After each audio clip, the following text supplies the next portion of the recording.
အားလုံးပဲမင်္ဂလာပါဒီဗီဒီယိုမှာကျွန်တော်မျှဝေပေးသွားခြင်းတဲ့အကြောင်းအရာကတော့စွန့်စွန့်စားစားနဲ့ကစားပြီးတော့ပေါ့နော်လုံးဝအနိုင်သေးကြစေမဲ့စိုင်းနန်ကြီးတွဲဆက်ပြီးတော့ကစားတဲ့ပုံစံလေးကိုမျှဝေပေးသွားမှာပဲဖြစ်ပါတယ်ပထမဆုံးကျွန်တော်တို့ကတ်ရွေးချယ်တဲ့နေရာမှာတိတ်ထွေးထွေးထူးထူးတော့မရှိဘူးပေါ့နော်အခုဆိုလို့ရှိရင်ဒါ level တစ်ခါတက်တိုင်းကိုတိုးမဲ့ကလေးကိုပဲကျွန်တော်အရင်ဦးဆုံးရွေးချယ်ထားရပေါ့နော်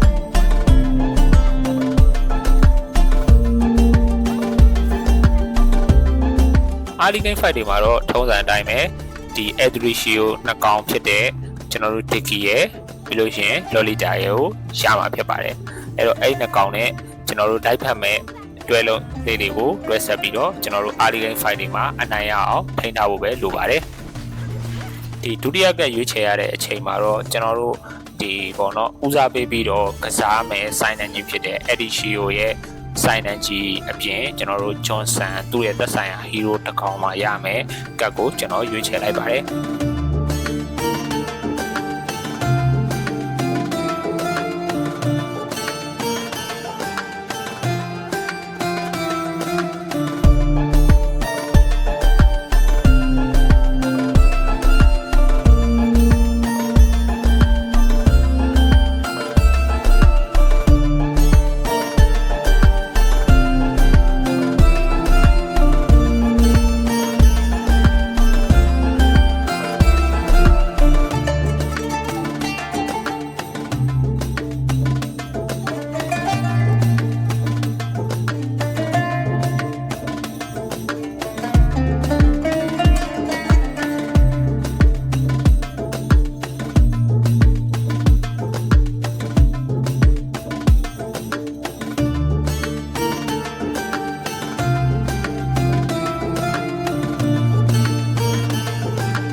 အခုကျွန်တော်အားလီဂိမ်းမှာတွဲထားတဲ့စိုင်းနန်ကြီးအရာဆိုရင် Adricio ၄ကောင်ရဲ့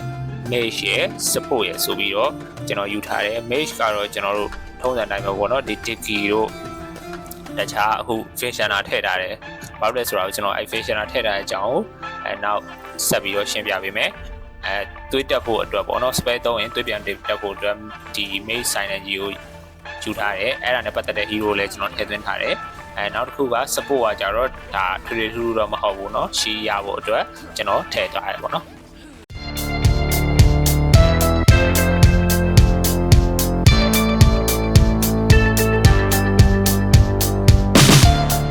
ဒီ run ယူရတဲ့နေရာမှာတစ်ချက်ပြောချင်တာကကြတော့အခု run မှာပေါ့เนาะ random အနေနဲ့ဆိုလို့ရှိရင်ကျွန်တော်ကန်ကောင်းပြီးတော့ဒီ Leo Mount ကိုရတယ် Leo Mount ကိုရတဲ့အတွက်3 Necro Key ပေါ့နော် Necro Key 3ကောင်ပြေသွားပြီဖြစ်တဲ့အတွက်တသက်တည်ပြီးတိုင်းနောက်တသက်ကိုဒီ Ghost Form နဲ့ပြန်ထလာမယ်ပေါ့နော်အဲ့တော့Hero 3ကောင်လုံးမှာ Important Item တစ်ခုအပိုပါနေတယ်လို့မျိုးဒါဖြစ်နေပဲပေါ့နော်အဲ့ဒါကြောင့်မလို့ကျွန်တော်ဒီ run ယူရတဲ့အလှည့်မှာတော့ကျွန်တော် Leo Mount ကိုရွေးချယ်လိုက်တာပဲဖြစ်ပါတယ်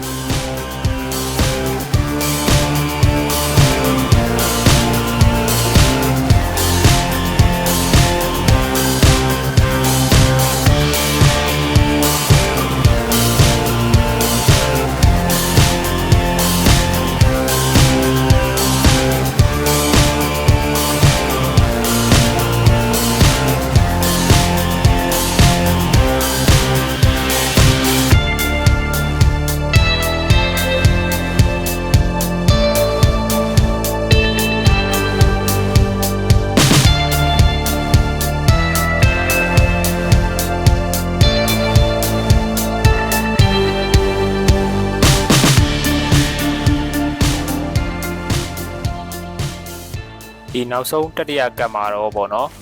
ကျွန်တော်တို့ item ထည့်ထားရဲဆိုလို့ရှိရင် mana 8ပြန်ပြီးတော့ base attack တို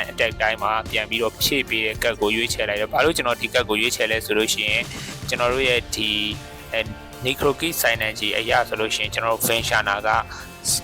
တကယ်လို့ပေါ့နော် 3 star သာပြည့်သွားမယ်ဆိုလို့ရှိရင်သူကအယုတ်ချတဲ့အကောင်ကြီးလည်းပိုများမယ်အယုတ်ချတဲ့ damage ကလည်းကျန်တယ်ဆိုတော့ဒါတစ်ကြောင်းရဲ့နောက်တစ်ကြောင်းကကြတော့ကျွန်တော် Adricio မှာဆိုလို့ရှိရင်ကျွန်တော်တို့အားလုံးသိတဲ့အတိုင်းပဲပေါ့နော်နေတန်ပါလာလိမ့်မယ်အဲ့ခါကျလို့ရှိရင်နေတန်ရဲ့ဒီ spare အတွက်ပေါ့နော်အဲ့ဒါကြောင့်မလို့ကျွန်တော်ဒီတတိယကတ်လေးမှာတော့ဒီ mana ပြန်တက်မဲ့ဟာကိုပဲကျွန်တော်ရွေးချယ်လိုက်တယ်ပေါ့နော်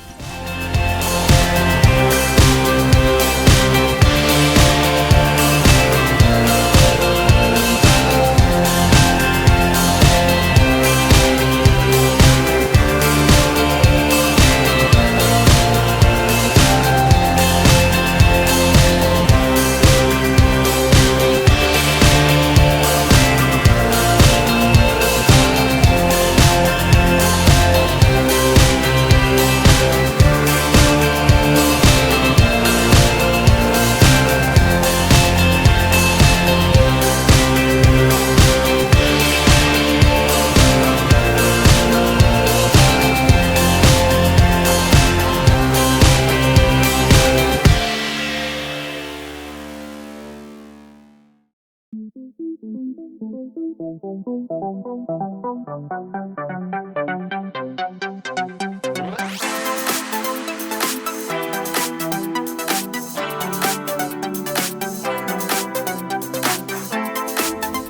ခုဆိုလို့ရှိရင်ကျွန်တော်ဗီဒီယိုအစမှာပြောခဲ့တယ်လို့ပေါ့နော်ဒီ sign energy နဲ့ဆော့မယ်ဆိုလို့ရှိရင်တော့တော်တော်ဆွန့်ဆွန့်သားဆော့ရတယ်ဆိုတာအခုမြင်တွေ့ရတဲ့အတိုင်းပဲပေါ့နော်ကျွန်တော် commenter တွေးရတယ်အချက်စာလေးပဲကြံတော့တဲ့အခြေအနေမျိုးမှာကျွန်တော်တို့ကအခုစုထားတဲ့ဒီ box လေးကိုကျွန်တော်တို့ဖွင့်လိုက်မယ်ဆိုလို့ရှိရင်ကျွန်တော်တို့ဒီ hero တစ်ကောင်ကလုံးဝတေချာတဲ့ကောင်ကတော့နေတန်ကိုလည်းရမယ်ပြီးလို့ရှိရင်လိုအပ်တဲ့ item တွေလည်းရမယ်ပေါ့နော်အဲ့ဒါကြောင့်မလို့အခုဆိုရင်ကျွန်တော်မဖြစ်မနေဒီဘောက်ကိုဖွင့်มาရတော့မယ်အခြေအနေနဲ့ဖြစ်တဲ့ကြောင့်ဒီဘောက်ကိုဖွင့်ပြီးတော့ပွဲကိုဆက်ပြီးတော့နိုင်အောင်လုံးဝကြီးမဖြစ်မနေကိုနိုင်အောင်ကစားမှရတော့မယ်အခြေအနေကိုရောက်သွားပြီပေါ့နော်အခုအခြေအနေကတော့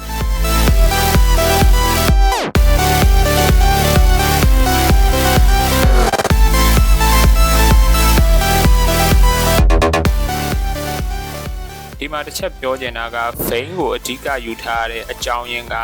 Lolita နဲ့တွဲလိုက်တဲ့အတွက် Dantelus sign energy လည်းပွင့်သွားမယ်တစ်ဆက်ထဲမှာပဲပေါ့နော်လိန်ကိန်းရောက်လာမယ်ဆိုလို့ရှိရင်လည်း stand ပေးဖို့နဲ့ front line မှာကျွန်တော်တို့မာပေးဖို့အတွက်ယူထားခြင်းပဲဖြစ်ပါတယ်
ဒီလေဂိမ်းမှာကျွန်တော်လုံးဝမရှုံးဖို့အတွက်ဆိုလို့ရှိရင်မဖြစ်မနေကျွန်တော်တို့ရရမယ်ဟီးရိုးကနှစ်ကောင်ပဲရှိရပေါ့နော်အဲ့ဒါ Nathan 3 star ဒါမှမဟုတ်လို့ရှိရင် Finchana 3 star အဲ့ဒီနှစ်ကောင်တွေကတစ်ကောင်ကောင်သာ3 star ရခဲ့မယ်ဆိုလို့ရှိရင်အခုတွဲဆက်ထားတဲ့ sign energy ကုန်ကိုအရာတော့လက်ရှိဒီ fight တွေအကုန်လုံးစစ်ထည့်ပြီးတော့ဒီပွဲမှာလုံးဝတရားဖို့တေချာသွားမှာပဲဖြစ်ပါတယ်ဒီပုံစံတိုင်းဆိုလို့ရှိရင်တော့ကျွန်တော်ရှားမှာလုံးဝ Finchana 3 starပဲလိုတော့တယ်ပေါ့နော်အားကြောင့်မလို့အခုကျွန်တော် Finchana 3 star ကိုရှာမှာပဲဖြစ်ပါတယ်ကျွန်တော်တို့ဒီ shot ကိုထုံးစံတိုင်းပဲသုံးပြီးလှည့်ပြီးတော့ကျွန်တော်တို့ရှာလိုက်တယ်